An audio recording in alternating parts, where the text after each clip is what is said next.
The Last of Us Part 2, all main characters ranked. Before we start, let's get two things out of the way. First, for obvious reasons, there will be spoilers, so if you haven't played the game yet or watched the Let's Play, but still want to experience it, this might not be the best video to watch. Second, because the best character in The Last of Us 2 is not necessarily the most likable, I also added a likability scale from 1 to 10 that might even oppose the ranking, because don't we love a good anti-hero? Number 5, Joel. The only catch, it would kill her. Joel. It's amazing how much part 2 shows us a Joel we haven't seen in the first part. Relaxed, considerate, and even funny?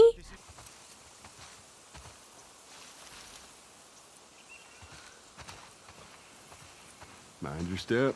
I got it. Oops.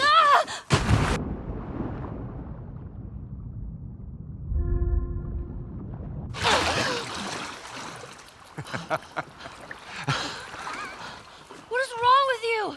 You should see your face right now. However, his continued lying to Ellie, as well as burdening his brother with a secret that shall never be exposed, to the addition of, everything he did until he arrived in Jackson, shows that Joel's moral compass still is questionable. After you took me out of the Firefly Hospital, you said there were dozens of people like me.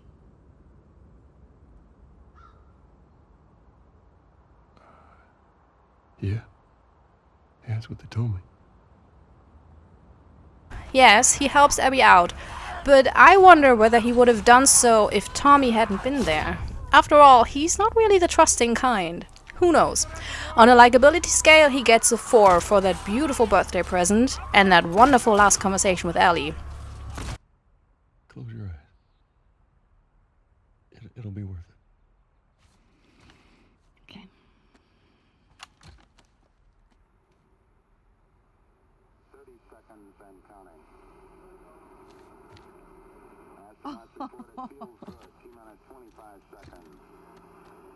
Minus 6 points because of the whole killing the only person who could create a vaccine and lying about it stuff. As a character, however, he stays incredibly interesting and even shows some new sides, which puts him at the top of this list. I do okay. Are you fucking kidding me? Number 4, Owen.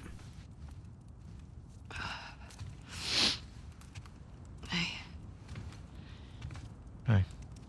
Owen is an amazing character because he's kind, he's funny, he loves Abby and would do everything for her. And he's also a totally selfish ass towards Mel, who fits right into the worst "Am I the asshole" Reddit posts. It is solely because of Owen that Ellie and Tommy survived that awful attack in Jackson. Whoa, what are you doing? Manny. Letting you know. No. We're here for him. That's it. It's too risky to leave them alive. Too fucking bad. Even before that, he had a much clearer picture on the atrocities the Fireflies as well as the WLF commit, and that they are not much different from the Seraphites. I just don't understand how anybody willingly joins the Scars. Why not? Because they're an insane cult. That's why. Well, in the QZs, people would refer to the Fireflies as terrorists. Fanatics. We were naive. We weren't fanatical. We blew up checkpoints and assassinated soldiers. In a way, it might be Owen who plants that first seed of doubt in Abby's head that all that killing is not a purpose worth living for. However, Owen is also selfish as hell and completely ignores his pregnant girlfriend, who he obviously only is with because Abby broke up with him, convince me otherwise, and even plans on leaving her. What about Mel?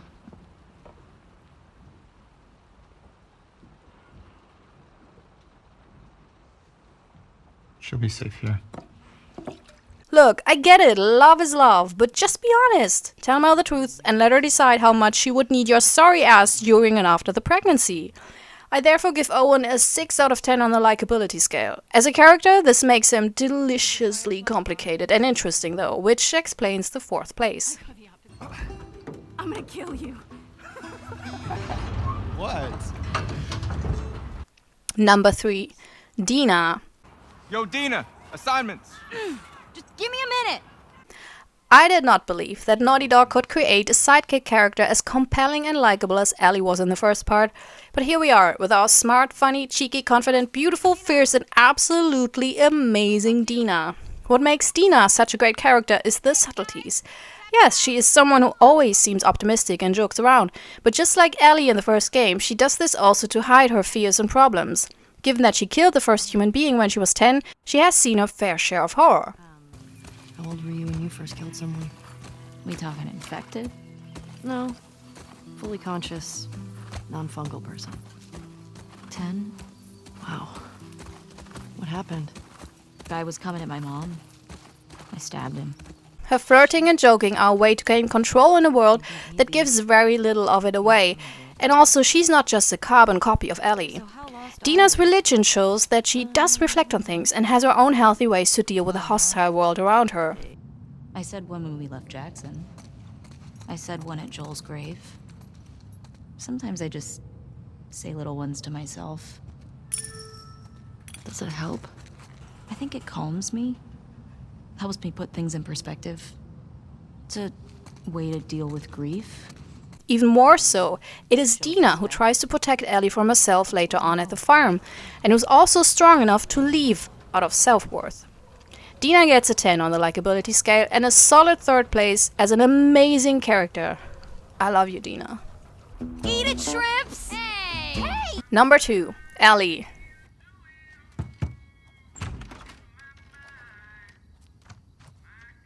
Hello? Ellie? Goddamn Ellie! A solid 10 in the first game and a Debbie Downer 4 out of 10 on the likability scale in the sequel because damn! If we don't see Ellie do and say the most horrid things, endanger her friends' lives for her own goal of revenge, and lose herself on the way just because she can't or won't deal with her grief in a healthier way than a cross-country killing spree. How many people are dead because of him? Last chance. But all of this, and we still care about her. It is those quiet moments when she tries to deal with her pain, picking up every guitar she sees to connect to Joel before the trust between them was broken, trying to stay close with Dina and working through her feelings.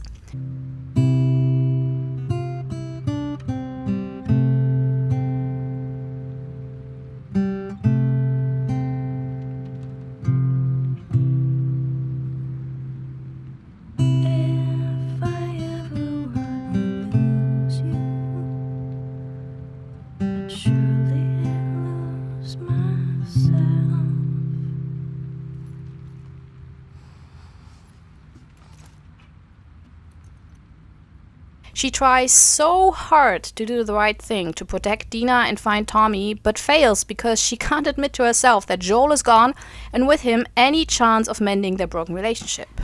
Furthermore, in the flashbacks within the game, we get to see Ellie's doubt about Joel's lie grow until the inevitable confrontation.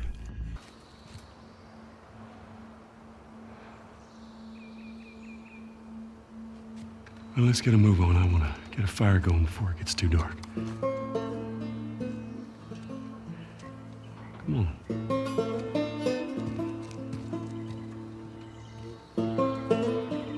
Her reaction upon learning the truth is one of the most heartbreaking scenes in the entire game, and it was already evident in the first game.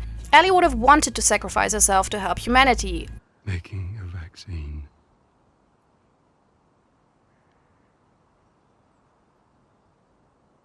Would have killed you.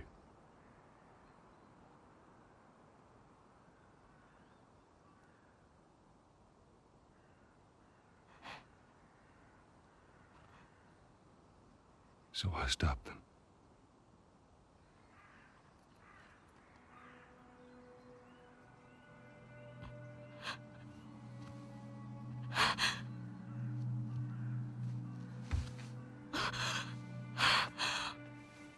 Oh my god.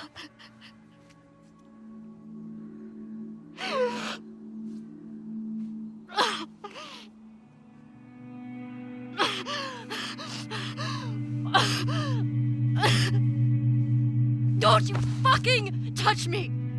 With Joel taking that chance, and with Abby taking Joel from her, and thus preventing both of them to mend their relationship, Ellie loses her purpose and tries to find it in the only way she learned from Joel. Rage. Number 1. Abby.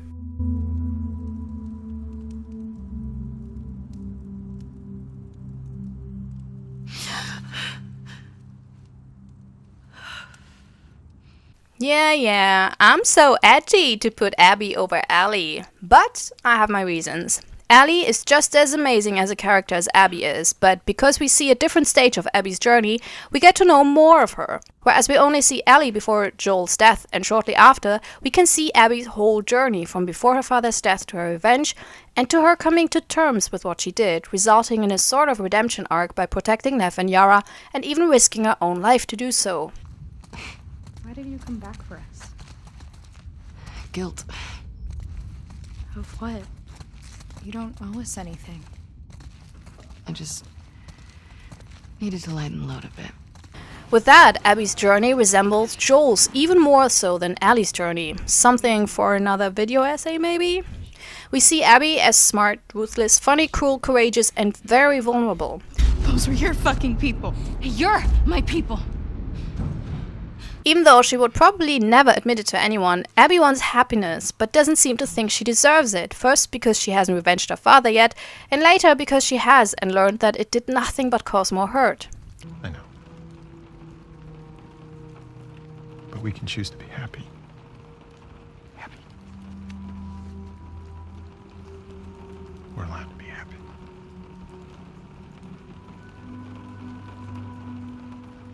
What makes Abby great as a character are also her many sides. She's physically strong, emotionally incredibly invulnerable, even though she tries very hard not to show it, and she can be kind and even tender with the people she cares for, but also shows her own insecurities whenever Mel and Owen are involved. It's our 1 year, so... I think it's adorable. I think you can go fuck yourself. No, I wish someone loved me enough to make me a stocking. You don't deserve one. What, a stocking? Or someone who loves me? Just as Ellie, Abby is trying to be better. The society she lives in just makes it hard for her, especially since she has a certain role to fulfill. That of the capable, strong woman who is supposed to be not like the other girls, with Owen being the only one who sees through that facade. But opposed to Ellie, we see Abby get back to a life that has a purpose without burning everything down on her way to it.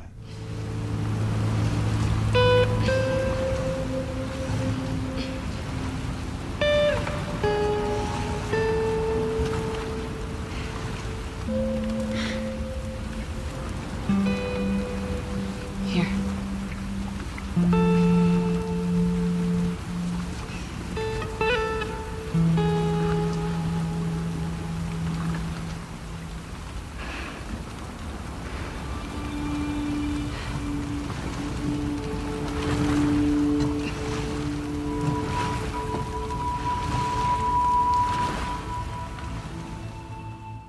What do you think of this ranking? Yay or nay? And what would your list look like? Tell me in the comments.